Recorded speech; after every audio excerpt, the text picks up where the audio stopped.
Hi, my name is Rizal ROZHAN, and I'm one of the coordinators for Men Against Toxic Masculinity, or also known as MAT. MAT is a group of men who talks about gender equality but from a masculinity perspective. The challenge for MAT in Malaysia is because it's such a largely patriarchal society, it's very difficult for men to come up and own up to their mistakes and then to become a better man. Lastly, I think we should all defy limits when it comes to gender equality.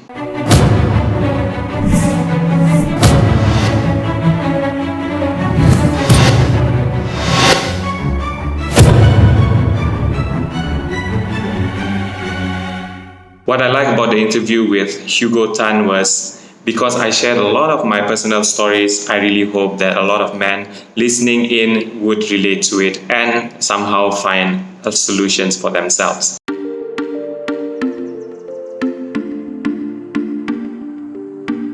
Mr. Rizal is the man behind the Man Against Toxic Masculinity. Yes. As far as I know, Rizal majored in international relations and has a minor in gender studies. He believed that a man actually play a crucial part in promoting gender equality, and he believed that he has the age to reach out to more men to come over and to understand this cause. So without further ado, we would like to welcome Mr. Rizal. Thank you for being with us here today. Thank you very much for inviting. I feel honored, and I think let's get on with the topic because, like you said, we've heard a lot of female women's rights activists, but when it comes to gender equality, we want to hear more men's thoughts and men who are in the circle. Yeah. Yep. So I think the main question that viewers have is, why is it that for this topic we have a man as a guest? And that is what makes you, Mr. Rizal, so special. Is because for gender advocacy, for such a space where someone is promoting gender equality, and we have a man that is willing to stand out and to promote it, what makes you become so passionate about this cause? What converts you? What is your aha moment that started all this? Yeah, aha moment is actually quite long. Like it's a story. First of all, I wouldn't say I'm a forefront as much as an ally in the gender equality movement in Malaysia, because I'm passionate about gender equality and because of some experiences I went through. So, first of all, I'll bring you all to a story that I experienced throughout my whole life. First of all, I was raised mostly by women. My mom, my grandmother, a few aunties, and I would say until now I'm still learning to improve myself with my partner. So when I was 10, I was taken care of by my grandmother. I admired her discipline. I mean, I still admire it. I admire her discipline, and because she would wake up at 6 in the morning every day to clean the house every day. And then when I was about 16, like that, I moved back. No, actually, when I was 16, I was taken care of by my auntie. So for a whole year, my auntie helped me, teach me a few things about, being a teenager, my feelings that I'm feeling as a teenager, all my worries, and so on and so forth. And then I lived with my mother when I was 17. So my mother is a single parent since I was 12, and I saw her persevere throughout her whole life to sustain our family. So mind you, I have other 4 siblings lagi. So we managed to get by, and we all owe it time to our mom. And then I have my auntie lagi lah as my role models. So now my aha moment actually came when I was in Form 6. So I was about 8, 19 at that time. I noticed that one of my cousin, female, a girl, she was 15 at the time, and has always find it difficult to have her own freedom. So she will always ask her brother, like, okay, I want to go out and I want to meet my friend. And her brothers will always say things like, why would you want to get out? Are you selling yourself? Stop being cheap. Things like this. That was really bad to my ears already. But at the same time, her brothers will always be given permission to go out, loiter around, and lepak lah, everything. Her brothers basically have freedom. So one day, my friends and I decided to watch a movie. So I'm with my friends, and I saw my cousin. We were in the same school, and the image of her begging for her freedom from her brothers played in my mind. So at that time, I said, okay, I'll invite her along to watch this movie with my friends. Mind you, yeah, you will not believe what happened next. She called her parents to ask for permission, and 10 minutes later, I received a text from her brother saying, Rizal, we do not advise you to come to our house in the future. I was shocked to the core. I really, I couldn't believe what I was reading. So I was asking myself, what did I do wrong? Then I received a call from my mother. She panicked. She was frantically begging me to answer. She asked me, Rizal, what are you doing with your cousin? Why did your uncle call me and demands that I monitor your intention with your cousin? Imagine. Then it hits me they thought I was in love with my cousin. I felt so appalled by that, for weeks, and for the next, I was so close by that. For the next few weeks, I felt so awkward, but it gave me the time to think as well. So during those few weeks, I was thinking, are women degraded so lowly by their family members to think that freedom for them is an opportunity for them to be dirty? Is it fair that men to be awarded freedom and autonomy by default? This question keeps on playing on my mind. More questions. There were more questions. And then the moment was definitely my aha moment, where I realized something was so wrong in the family unit that translates to the community and eventually to the society when it comes to our perception of a man and women.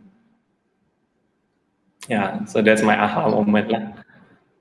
That's a very interesting story that you started it. I guess everyone has this moment in life, something happens and then you didn't expect it, and then it just changes everything, how you see the world. So I guess that's the story of Rizal. From that day onwards, how it changed it. Which leads us to the question. Whenever we hear about gender equality, about women's rights, that sort of nature of topics being discussed right here at home in Malaysia, people have this perception that whoever that is championing this is trying to bring in liberalism or some sort, right? Which is trying to go against our local culture, trying to go against our local beliefs. They are hijacking us. Why do you think is there such a persistent belief? What is happening there? Yeah, so why do I think that people would, every time they hear about gender equality, they would point to liberalism, So this tactic is called scapegoating. Yeah, so if you just don't want to hear, you just don't want to listen to that argument, so you just pin it into something that you believe is already wrong. So it doesn't challenge your worldview. So if it doesn't challenge your worldview, you wouldn't have the hard time to try and question yourself. So I think that's a whole mentality issue. I'm glad that I do not have, not that I do not have, but I trained myself to not have those kind of mentality issue. I would always question. I would always try to open myself to new ideals and ideas.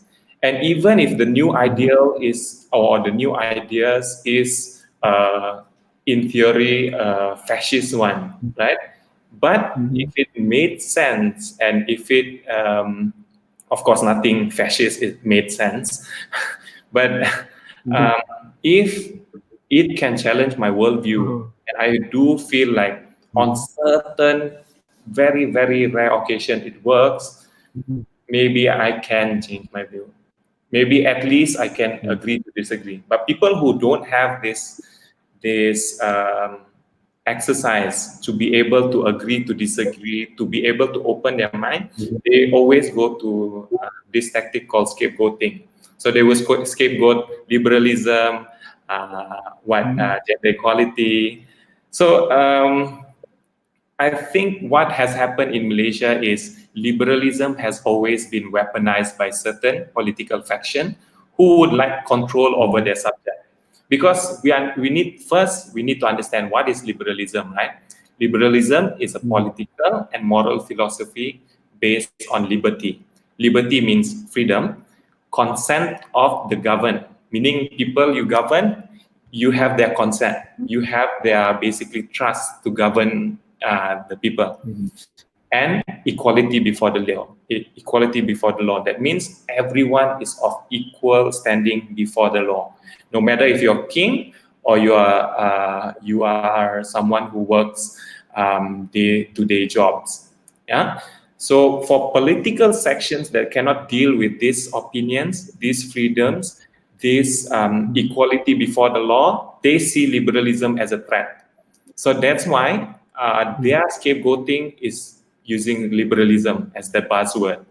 If not liberalism, it's gender equality. Who knows? After this interview, it's men who fights toxic masculinity. That's the buzzword for them, although very long. No? So the real question here, I want to ask our audience now, basically, kan? When people say that liberalism attacks our culture, real question here is actually, does our culture hate freedom, consent of being governed, and equality? One would argue that our feudal past, previously lah, when Sultan was the king and the god in this land, right? Our feudal past and remnants of it now makes it logical to have, yes, we have a culture that hates freedom, consent, and consent of being government and equality. But actually, but then I would ask the question again, but is culture rigid? So the answer is no, this, okay? Because cultures change over time. Before the existence of Islam, in what Muslims will call the Jahiliyah era, families would bury their daughters because it's considered shameful to have daughters.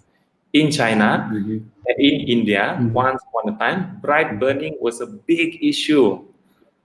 In China, women used to have small feet because they practice foot binding. So if cultures were rigid, this practice will still be the status quo. Is it? It's not right. So should we hold on to cultures that are harmful to society? So I leave that for the audience to answer. So from what you have shared, I think the core idea is that you have been growing up with strong mother figures, right? You have been growing up with your grandmother and then your mother. So you are very close to the women. You have a closer understanding of picture of them. At the same time, after getting this shake off, right? You get this aha moment, and then you realize that we need to challenge our worldviews. Yeah. And here's the thing: when you become open about it, there are others who felt like you could be a threat to their own worldviews that they do not challenge. You suggested that perhaps they like to put labels on things they do not understand, so that their worldviews can be preserved. That's a very good point. And the culture, people believe that this is our culture, hence it should be preserved. Yet they do not realize that our culture has always been fluid. Our culture has always been changing. So what defines our culture, right? So Yeah. the other question that I think a lot of people have in mind is, I think Malaysians in general, they still have a belief, or at least they still abide to certain gender stereotypes, right? Like what a male should do versus what a female could do. Is there any wisdom behind it, or how would you fine tune that relationship? Right. So gender stereotyping actually Mhm. mm, is contributing towards a goal. That's why people stereotype.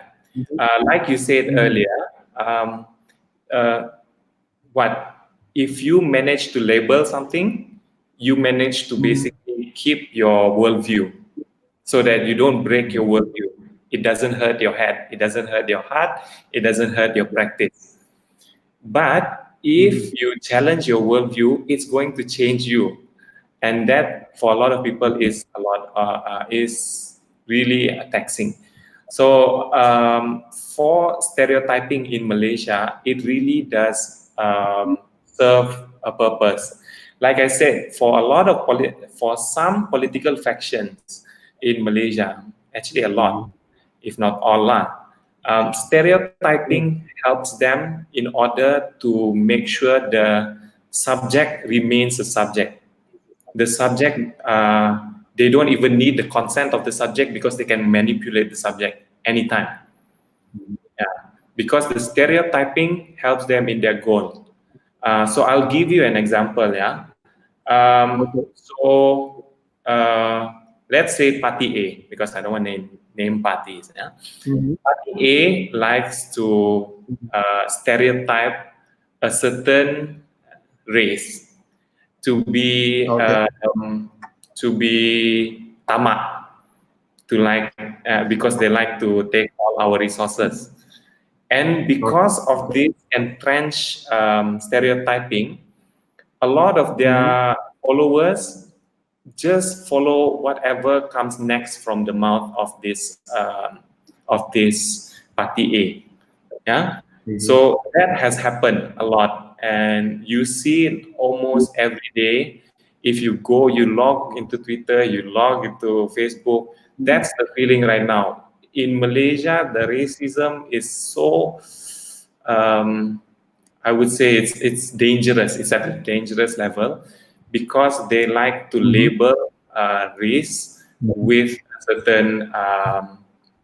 a certain characteristic.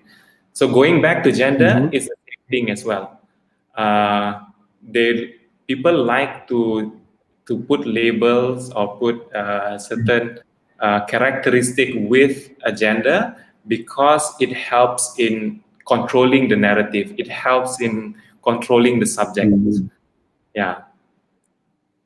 So I think that's so how in terms of like how do we change Mhm. this? I guess it really Yes. goes to every Mhm. individual. Um, Mhm. the willingness of each individual to challenge stereotypes. So my Mhm. task, my ask for all the viewers today is, if somebody is like repeating a stereotype, still continuing with a certain narrative um, when it comes to gender, ask them to challenge it. Don't even ask them to challenge it if they can't. You basically come with you give them a certain nuance or a certain opinion, a perception, for them to start challenging it. They will either Mhm. have two response only. They will either be like dismissive about it. They will say, no, you're just a better male, or you're just a soy boy, or they Mhm. will say, yeah, maybe, but I'll think about it later. And if you reach Mhm. that moment, they say, I'll think about it later, maybe. Actually, you're already prodding a little bit into their hearts, and that's good enough. Mhm. So just now, Rizal actually offers ideas on when you meet someone, how do you ask questions that challenge their worldview? And because of the need to control the narrative, the storyline, certain parties and certain sections of our society try to maintain control by dividing people into their stereotypes. By labeling people, we can be dismissive of them. So yeah, that's a very good point. I think there is one thing that we learn from your sharing today is how this all comes together. There is a very systemic challenge in place, right? And it's very ingrained in our society. That makes it very hard to break through this gender barrier and to break through these very limiting beliefs. Now let's go into something close to our hearts of our viewers, right? MCO, rise in domestic violence. Some kind of posters, Doraemon. Okay, let's start with this MCO thing, right? So according to the Asian Post, right, not just in Malaysia but around the world, they are basically saying lockdown is like a breeding ground for domestic violence. Right. It seems somehow spouses that are supposed to live together, when they live a little bit longer together, they are domestic violence. And for our viewers at home in Malaysia alone, our Talian Kasih has recorded over 2,000 calls ever since MCO, like a rise of 57%. So it's it's pretty bad out there. Why is that so, Rizal, in your experience? It brings you to question, right? Does our system enable couples to live apart? They're happier than when they live together. Is it because of our system, right? Because that's what the trend is showing. If they live apart, if they work every day, they quarrel less. But during the MCO period, suddenly they quarrel more. So that brings me to the whole effort on eliminating domestic violence. The effort on eliminating domestic violence has been on for decades. I think the decade on women empowerment, and which also includes eradicating domestic violence in the United Nations, started around 1980s or even earlier. Yeah. So if those efforts has been going on for decades, what has gone wrong? Why is there a rise of domestic violence when couples are locked in together? I think my view is, I think because the solution has been catered for women, but they don't look at the perpetrator. Who is the perpetrator? Okay, so there is, or it's been catered to the victim, because of course everyone will say not only women, who receive domestic violence or who are victims of domestic violence. But in Malaysia, I can say for sure the numbers are overwhelmingly male as perpetrators. Okay, let's just get that disclaimer over and done with. But anyway, when it comes to our strategy to eliminate domestic violence, I think we have been focusing way too much on the after strategies, or basically how to help women who are survivors, women who are people who are victims. Yeah, but we have not been looking at the perpetrator. Sure, there are punitive measures, like you can jail people for beating their partner. Yeah, you can jail people for committing domestic violence, because domestic violence also include beating up your children and your elderly in the house, right?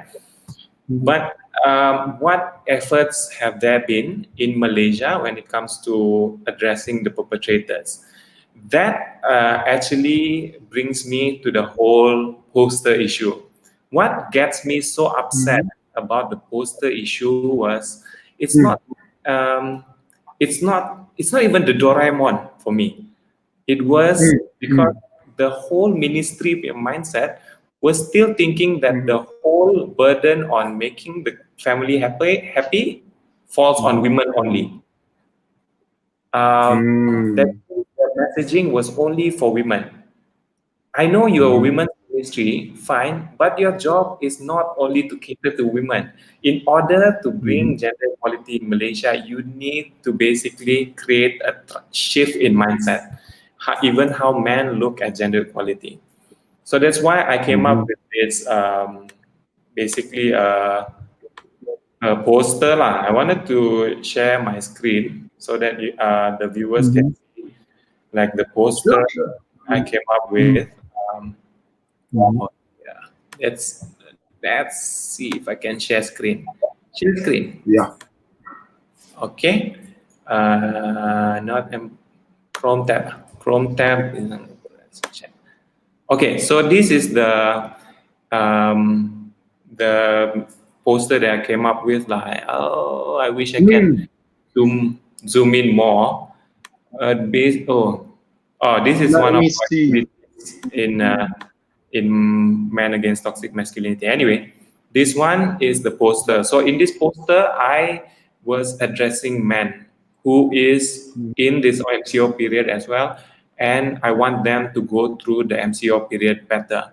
And how to do that is for us to try and prove to the men that your wife is not your maid, bukan bibi, yeah. Your wife is your partner.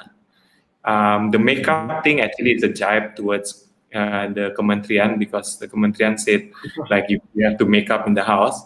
I say like you can make up anytime you like, and it's not for you. And women can wake up anytime they like, and it's not for you. It's for them lah. Suka hati lah.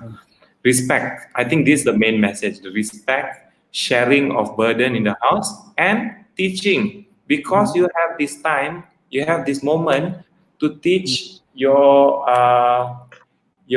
children at home. Basically, you can teach both your son and your daughter to do housework.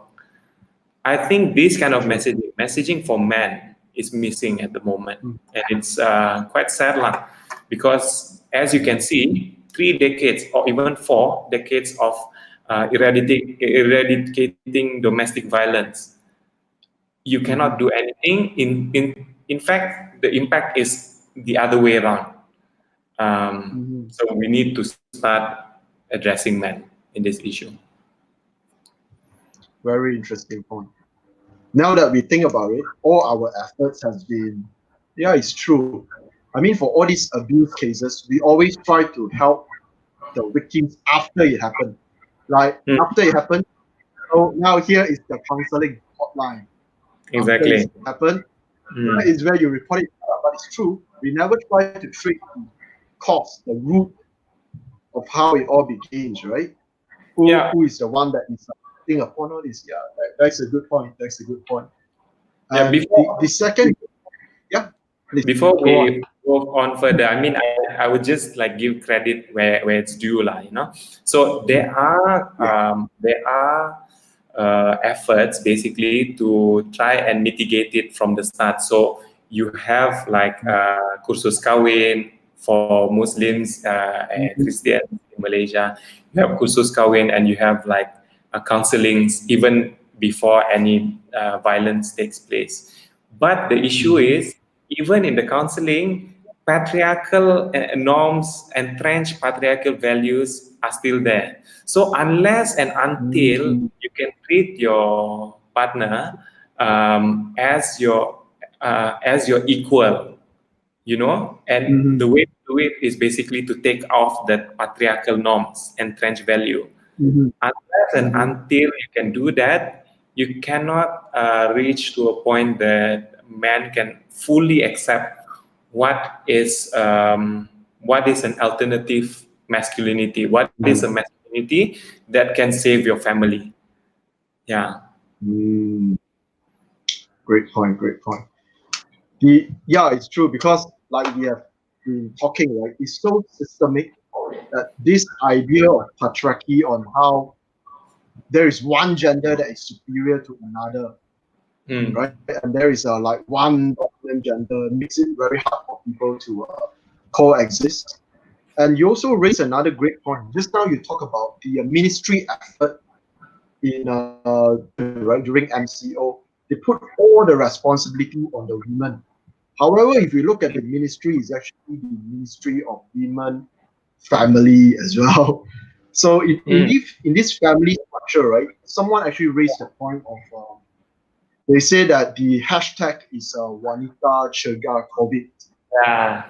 Instead of right, yes, instead of like keluarga Cegah COVID or something, instead of a joint effort, people felt like this whole taking care of kids, taking care of home is supposed to be the women's responsibility.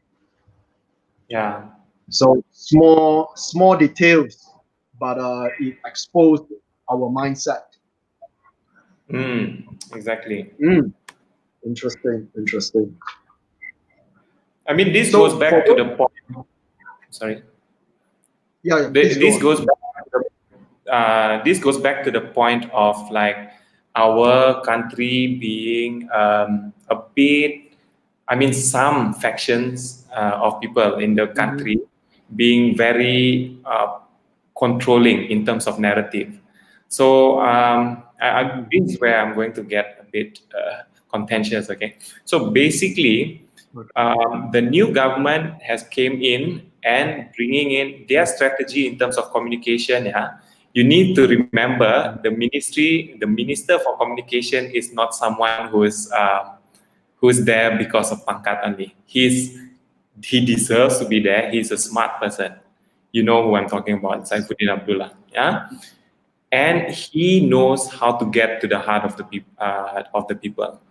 So what is the strategy of the new government is always to use local language, use the most easiest to understand language, which I feel like even in a lot of NGOs, even us now, we are speaking in English, right?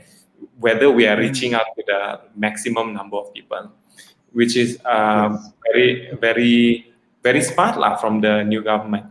But because you are women's ministry, women, family and community development ministry, the responsibility lies on you to challenge the status quo.